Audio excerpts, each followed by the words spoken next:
Hola, ¿cómo están? Hoy vamos a ver procedimiento extraordinario o también llamado la cognitio extra ordinem. Nosotros vimos en las clases anteriores el procedimiento ordinario con su sistema de las acciones de la ley y el formulario. Hoy desarrollamos este último. Este procedimiento extraordinario, en realidad no hay una fecha exacta de cuándo inicia.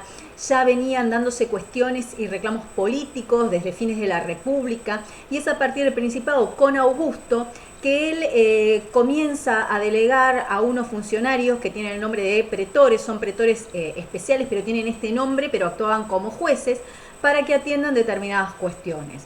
Por ejemplo, para cuestiones de manumisión de esclavos, que significaba las liberaciones de los esclavos, cuestiones de tutelas y de curatelas, y de fideicomisos. Con el tiempo, lo que hace Augusto es atender reclamos de los particulares sobre las decisiones que tomaban funcionarios administrativos provinciales, sobre las decisiones que tomaban estos pretores especiales y las decisiones de los jueces del procedimiento formulario. Estos reclamos eran apelaciones que primero las atendió en forma particular el emperador y luego delega esta función a otros magistrados. Estas protestas contra las sentencias de los jueces implicaba una modificación en el concepto en sí de lo que se entendía por el sistema, ya que esto empieza siendo una excepción a la regla y luego esta excepción se convierte en regla para todos. Esto se da primero en Roma y luego se extiende a toda Italia y para todos los casos. Con respecto a este proceso extraordinario, comienza y se da específicamente en las provincias imperiales, con lo cual ahí había gobernadores de provincia que no dictaban edictos y no tenían esta facultad, mientras que en las provincias senatoriales había promagistrados que tenían la facultad todavía de poder publicar edictos y por lo tanto se seguía utilizando el procedimiento formulario. Como ustedes verán, son procedimientos que han coexistido a través de la historia. Primero se inició el procedimiento ordinario en su versión de las acciones de la ley, luego aparece el procedimiento formulario y coexistieron en un primer momento el de las acciones de la ley con el formulario, hasta que el de las acciones de la ley queda el formulario, pero comienza a existir el procedimiento extraordinario y van conviviendo, hasta que también el procedimiento formulario cae y solamente queda fijo, y como último procedimiento para todos, el procedimiento extraordinario o la cognitio extra ordinem. Lo que hay que destacar es que muchas veces las partes, específicamente en estas provincias imperiales, tampoco se ponían de acuerdo en nombrar un juez privado para el procedimiento formulario. Por eso esta tarea la empezó a tomar los gobernadores de provincia y también empezó a nombrar a distintos funcionarios para que atiendan estos casos. Con Marco Aurelio aparecieron en Roma directamente ciertos funcionarios encargados de dirigir el procedimiento y pone punto final a la distinción que había del proceso ordinario en la etapa in iure y apud iudicem. Luego, en la etapa de derecho posclásico, ya Diocleciano dicta una constitución imperial autorizando para todos los casos la utilización del procedimiento extraordinario. Y por último, los hijos de Constantino, Constancio y Constante, van a derogar las fórmulas. Por lo tanto, el único procedimiento que va a quedar fijo es este procedimiento extraordinario utilizado en todo el imperio para todos. Las características de este procedimiento extraordinario son que ya no va a haber una división en dos etapas, en esta etapa in iure y apud iudicem que se encontraba antes como característica propia del procedimiento ordinario, sino que todo el proceso extraordinario comienza frente a un juez que va a estar presente en todo el proceso y el mismo juez va a ser el que va a dictar sentencia. También este juez ya no va a ser un juez privado elegido por las partes de una lista o álbum, sino que va a ser un funcionario administrativo que va a depender del Estado, digamos, del emperador. En las provincias, el juez iba a ser el gobernador de provincia y algunos casos, y especialmente los casos de menor cuantía, se los iba a delegar a el defensor quiguitatis. En cambio, en Constantinopla ya era la capital del imperio, el máximo tribunal que se había constituido era el prefecto urbi, este era el tribunal superior y de él dependían los vicarios, con lo cual el prefecto urbi también le delegaba ciertos casos y casos de menor cuantía a los vicarios. En este procedimiento, es un procedimiento eminentemente escrito, si bien hay partes orales, es un procedimiento eminentemente escrito, en donde obviamente hay una demanda que va a ser escrita, la contestación de demanda va a ser escrita, la prueba fundamental va a ser la prueba escrita, lo que nosotros conocemos como prueba documental, y de las pruebas testimonial, como de la prueba confesional y de la prueba pericial que nace en este procedimiento, se van a tomar actas o minutas que son escritas. La sentencia también era escrita. Y con respecto a la prueba pericial que nace en este procedimiento, es porque el juez ya no es, como no es elegido por las partes, no tiene ciertos conocimientos, entonces se tiene que valer de ciertas personas que tienen conocimientos específicos sobre las materias que se estaban discutiendo en el proceso. Como es un proceso, ya dijimos, escrito, es necesario la representación de los abogados porque era necesario que la demanda y la contestación de demanda estuviera fundada en el derecho vigente de la época.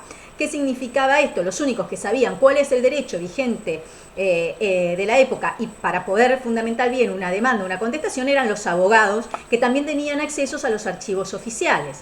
Con lo cual, ¿cuál era el derecho vigente? Y en un primer momento eran los iuras de los juristas clásicos, de aquellos, los abogados sabían quiénes eran aquellos juristas que gozaban del ius publicae respondendi y quiénes no. Luego, cuando estos iuras fueron recopilados en la ley de citas, también los abogados sabían muy bien a quiénes eran aquellos juristas citados por la ley de citas y qué iuras tenían que citar. Y luego, cuando la ley de citas fue incluida en el Código Teodosiano y ampliado la nómina, por lo tanto también eran los abogados que eran los expertos para poder saber cuáles citas eran conducentes para poder tener bien fundamentada la demanda y la contestación de demanda. Por eso era indispensable el asesoramiento de estas personas.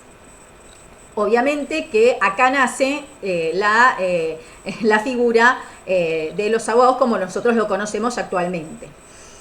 Es un procedimiento donde hay una gran burocracia judicial paga, donde es un procedimiento todo público en manos del Estado, donde aparecen el concepto de costas y de gastos de justicia que tenían que estar a cargo del vencido, como hoy en día. Y también aparece la novedad de que el juicio se puede seguir en rebeldía, y una de las partes que casi siempre que estaba en rebeldía era el demandado. Esto es lo que se conoce como el procedimiento en ausencia o en contumacia, cuando una persona deliberadamente se sustraía de la obligación de concurrir ante el juez. Nosotros hemos visto que en el procedimiento ordinario, si una persona no se presentaba luego de la litis contestatio o de la fórmula frente al juez en la etapa apud iudice, obviamente que perdía todo el proceso y era reconocer que el otro tenía razón. Aquí en este procedimiento no. En este procedimiento se acepta la rebeldía de una de las partes y sigue. Obviamente aquel que declara que la otra parte es contumaz tiene que demostrarlo, y la declaración de contumacia no significaba una prueba en contra. ¿Cómo se inicia todo este proceso? Como verán, es completamente distinto al procedimiento ordinario.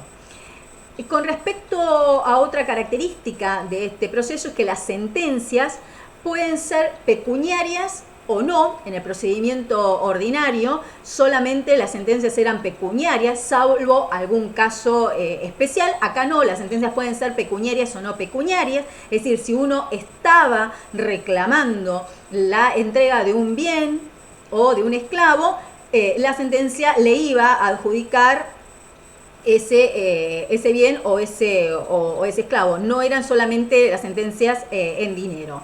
Y también las sentencias eran apelables, es decir, en el procedimiento ordinario vimos que las sentencias son inapelables. Acá no, las sentencias se podían apelar siempre y cuando uno no hubiera renunciado de antemano a este derecho de apelación. Era un procedimiento libre de formalidades, en donde el juez tenía la posibilidad de basarse en las presunciones, y además había jueces delegados, que eran una especie de jueces menores o magistraturas inferiores, que eran nombrados en casos donde había excesiva acumulación de causas. Este proceso se desarrolla, obviamente, es muy parecido a nuestro procedimiento. Empieza, obviamente, con el juicio inicia con una demanda, con un escrito de demanda que hacía el actor, o mejor dicho, el abogado del actor, que se llamaba libellus conventionis. Era entregado al demandado por medio de un funcionario que se llamaba el executor. Él lo tenía que entregar. Este proceso de entrega del escrito de demanda se conocía con el nombre de interlocutorio. Y dentro del plazo pertinente, el demandado tenía que entregar el escrito de contestación de demanda, o llamado libellus contradictionis. Las partes a partir de aquí quedaban comprometidas a comparecer ante el juez, ante una primera audiencia. No era necesario que ellas estén presentes, lo podían designar a sus mandatarios, que eran sus abogados. Y obviamente esto era porque ya las partes no eran vecinos, tenían distintos domicilios, quizás distantes, y el juez también se encontraba lejos. La audiencia ante el juez, ya sea que estén las partes o estén los abogados de las partes o los dos, comenzaban obviamente comenzaba el actor o el abogado del actor, realizaba la narratio, es decir, narraba los hechos, se ponía los hechos y el derecho, y luego hablaba el demandado, o mejor dicho, el abogado del demandado, que exponía su contradictio, también sobre los hechos y basándose en el derecho. De estas dos exposiciones, obviamente que se hacía un debate posterior, el juez sacaba sus conclusiones y quedaba determinadas las circunstancias de la causa, del objeto y la acción en previa. A este momento procesal se lo conoce con el nombre de litis contestatio. Es un momento procesal y no tiene nada que ver con la litis contestatio que habíamos visto en el proceso ordinario de las acciones de la ley. Aquí las partes o los abogados tienen que hacer un juramento que se lo conoce con el nombre el iujurandum ex non calumniae, es decir, que van a actuar de acuerdo a derecho, que no van a dilatar la cuestión, que no van a chicañarla, y que obviamente si alguno se negaba a hacer este juramento, estaba reconociendo que el otro tenía razón. Se tienen que presentar las pruebas, obviamente que sigue siendo importante la prueba testimonial, pero acá se determina que la prueba documental, la prueba escrita, prevalece sobre la prueba testimonial. Si el documento emanaba de un magistrado, de un funcionario, daba plena fe. Si emanaba de las partes, tenía que contar con la firma de 3 testigos, y si no, los documentos tenían que ser reconocidos por las partes. En el caso de la prueba testimonial, se dispuso que un testigo único no era válido, era necesario presentar varios testigos, a pesar de que el testigo único tuviese una clase social destacada o fuera una persona muy importante, no valía. Se tenían que presentar varios testigos, y las partes tenían que tener muy presente a quién llamaban para que brinde testimonio, porque las clases altas de los honestiores, su testimonio prevalecía sobre el testimonio de las clases bajas, los humiliores. Y además los humiliores, cuando brindaban testimonio, tenían que hacer de antemano un juramento de que estaban diciendo la verdad. Además, se admitía el testimonio de los esclavos, pero estos declaraban bajo tormentos o torturas. Así que era lo que se aplicaba en esta época.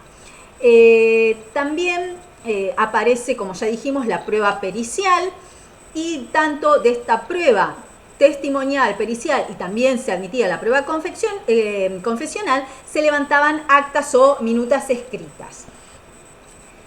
Con respecto a la sentencia debía dictarse por escrito también, y se tenía que leer en voz alta en una audiencia, que las partes tenían que ser citadas, pero no importaba si éstas concurrían o no a la audiencia. Tenía el juez 3 años para dictar sentencia, desde que se contaban estos 3 años desde que se había formulado la litis, es decir, desde que habían efectuado sus exposiciones las partes, y la sentencia ponía punto final al juicio, pero podían ser apeladas. Con respecto a esto, habíamos también dicho que las sentencias podían ser pecuniarias o no pecuniarias, y la apelación que se hacía siempre y cuando no se haya renunciado de antemano al derecho de apelación, diciendo que se aceptaba la sentencia de primera instancia. Con esta apelación se iniciaba un nuevo juicio con un nuevo juez, donde se tenían que presentar nuevas pruebas. Por lo tanto, era todo un nuevo proceso, que si bien beneficiaba al apelante, tenía que tener en cuenta que si el apelante había perdido en primera instancia, si llegaba a perder esta apelación, se ponían sanciones pecuniarias muy, muy altas por haber movido todo el aparato jurisdiccional. Obviamente que todas las costas y gastos de justicias eran para el vencido. Con respecto a aquí, cómo se apelaba, porque uno tenía que tener presente cómo se tenía que apelar, porque no puedo apelar ante cualquiera, tengo que tener presente de dónde se emitió la sentencia de primera instancia para ver a qué funcionario tengo que ir a apelar. Si la sentencia había emanado del defensor Civitatis, tenía que apelar a los gobernadores de provincias, al gobernador de provincia. ¿Por qué es esto? Acuérdense que los gobernadores de provincias delegaban ciertos casos al defensor Civitatis. Por eso era que si la sentencia había emanado del defensor Civitatis, yo la tenía que ir a apelar al gobernador de provincia. Si la sentencia había sido emanada del gobernador, se tenía que apelar ante el prefecto urbi, porque era el máximo tribunal. Si la sentencia también había emanado de los vicarios, se apelaba ante el prefecto urbi.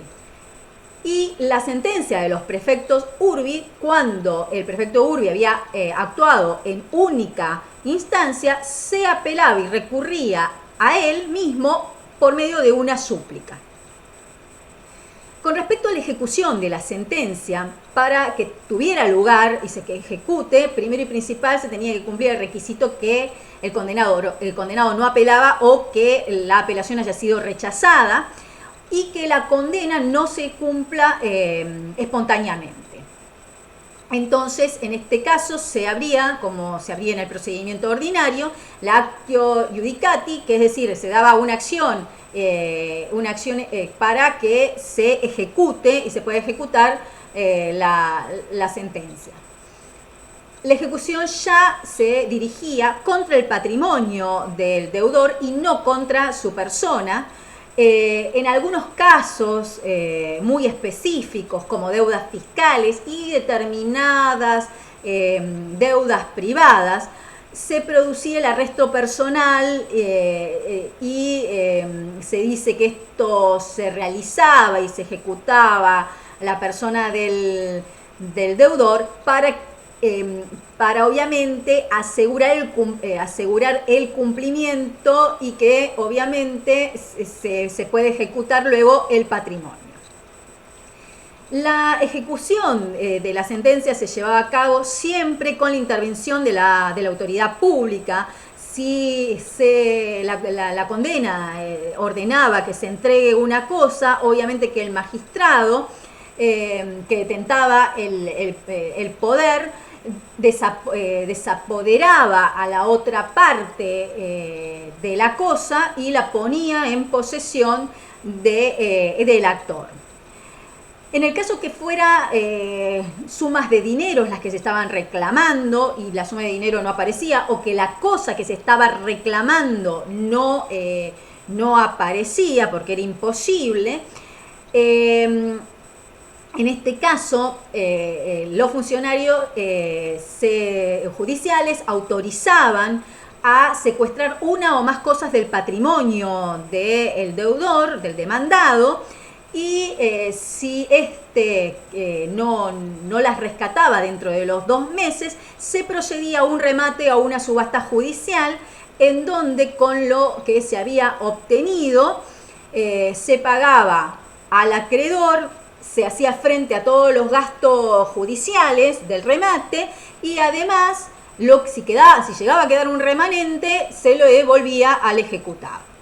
En el caso de que los acreedores fueran varios, o a veces no importaba, el tema es si fueran varios acreedores o si fuera uno solo, no importaba la cantidad, lo que importaba es que los bienes del deudor eran insuficientes para cubrir la deuda.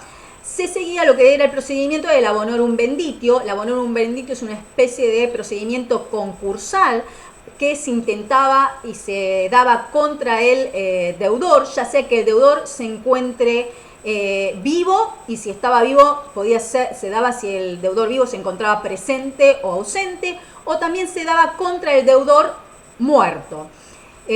Procedía este procedimiento del abonorum benditio. Y cuando se iniciaba y se hacía efectivo, lo que tenía de negativo que este procedimiento del abonorum benditio traía aparejada en cabeza del deudor la tacha de infamia. Con lo cual, lo que hacía este procedimiento del abonorum benditio era desapoderar al deudor de toda la masa patrimonial. Se designaba un curador bonorum, que era el cuidador de los bienes. Se tenían que publicar distintos libellus para informar la deuda y para informar también al deudor. Se cumplían ciertos plazos. Luego se tenía que nombrar a un magister bonorum. Este magister bonorum iba a estar encargado de realizar todo un inventario, tanto del pasivo como del activo, y luego se procedía a la subasta judicial de todo el patrimonio. Obviamente que el que adquiría este patrimonio en esta subasta se iba a hacer cargo de pagar proporcionalmente a los acreedores. Muchos consideran que este procedimiento del abonorum benditio es un tipo de sucesión inter vivos. ¿Por qué? Y porque el que adquiere el patrimonio en la subasta judicial se va a tener que hacer cargo de todo el activo y de todo el pasivo, y de pagar obviamente a todos los acreedores. Bien, muchas gracias por la atención. Nos estamos viendo en las próximas clases, y cualquier duda o consulta me mandan sus mails. Hasta luego.